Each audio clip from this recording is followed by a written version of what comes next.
Hello student, आज हम class 10th English lesson 5 का first part a baker from the Goa के इम्पोर्टेंट क्वेश्चन आंसर करेंगे। इस लेसन की जितनी भी टफ वर्ड्स मीनिंग थी वो सारी मैंने शॉर्ट वीडियो पर अपलोड कर दी है। इस लेसन का फर्स्ट क्वेश्चन है, what are the elders in Goa nostalgic about. Goa के लोग जो बुजुर्ग होते हैं वो किस बात को याद करके भावुक हो जाते हैं। Answer, the elders in Goa are nostalgic about the good old days of Portuguese rules and their famous loves of bread. Goa के बुजुर्ग पुर्तगालियों के पुराने दिनों और उनके प्रसिद्ध ब्रेड को याद करके भावुक हो जाते हैं। Question number 2, is bread making still popular in Goa, how do you know. क्या ब्रेड बनाना आज भी गोवा में प्रचलित है, लोकप्रिय है, आप ये कैसे जानते हैं। Answer, yes, bread making is still popular in Goa. हाँ, गोवा में आज भी ब्रेड बनाना लोकप्रिय है। The traditional bakers still sell bread in the morning. पारंपरिक बेकर आज भी सुबह ब्रेड बेचने जाते हैं। And the sound of their bamboo stick can still be heard. और उनके बांस की डंडी की आवाज़ अब भी सुनाई देती है। द फर्नेसेस और ऑल्सो स्टिल इन यूज़। और भट्टियाँ भी आज तक उपयोग में चली आ रही हैं।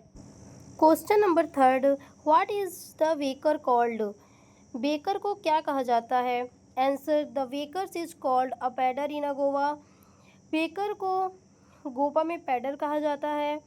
ही is known for the making and selling fresh bread. वह ताज़ी ब्रेड बनाने और बेचने के लिए प्रसिद्ध होता है। Question number 4, when would the baker come every day, why did the children run to meet him. Baker रोज कब आता था, बच्चे उससे मिलने के लिए क्यों दौड़ते थे।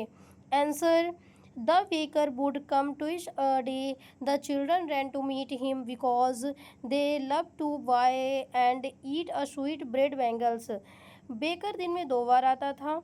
बच्चे उससे मिलने के लिए इसलिए दौड़ते थे क्योंकि उन्हें मीठी चूड़े वाली ब्रेड बहुत पसंद थी। उसे खरीदने के लिए बच्चे जैसे ही बेकर आता था उसके पीछे दौड़ने लगते थे। Question number next, what did the baker wear in the Portuguese day when the author was young.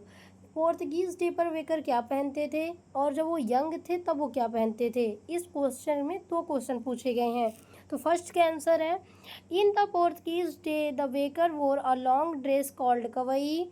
Portuguese दिनों में बेकर कवई नाम की लंबी पोशाक पहनते थे। It was a single piece frock that reach down to the knees.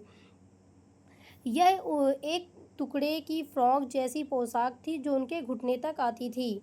Second का answer है, when the author was young the bakers wore shirt and knee length trousers.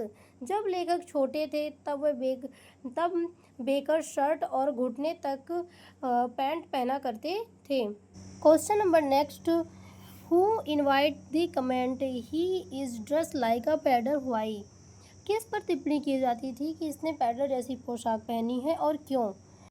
Answer, a person wearing knee length pants invited the comment he is dressed like a pader because bakers in those days use to wear such a clothes. जो व्यक्ति घुटने तक pant पहनते थे उनके लिए टिप्पणी की जाती थी कि वह बेकर जैसा लगता है, पैडर जैसे कपड़े पहने हैं, क्योंकि उस समय बेकर ऐसी ही पोशाक पहना करते थे। नेक्स्ट क्वेश्चन है, where were the monthly accounts of the baker recorded. Baker महीने भर का हिसाब किस पर रिकॉर्ड किया करते थे। Answer, the monthly accounts of the baker were recorded on the some wall in pencil. Baker महीने भर का हिसाब किसी दीवार पर पेंसिल से लिख लिया करते थे। Question number next, what does a jackfruit like appearance means. कटहल की तरह व्यक्तित्व से क्या अभिप्राय है। Answer, a jackfruit like appearance means a fat and plump body. कटहल जैसी बनावट का अर्थ मोटापा और भरा हुआ शरीर से होता है। Question number next, is bread an important part of Goan life, how do you know this. क्या गोवा वासियों के लिए ब्रेड महत्वपूर्ण है, आप यह कैसे कह सकते हैं। Answer, yes it is an important part of Goan life. हाँ, गोवा वासियों के लिए ब्रेड बहुत महत्वपूर्ण है। वी नो दिस बिकॉज हम यह जानते हैं क्योंकि it's present at every important occasion, क्योंकि ये सभी इम्पॉर्टेंट ओकेशन में शामिल रहता है, जैसे like marriage, engagement, parties, Christmas. चाहे शादी हो, इंगेजमेंट हो, कोई पार्टी हो या फिर क्रिसमस हो, सब में ब्रेड ब्रेड के बिना कोई भी त्यौहार नहीं मनाया जाता।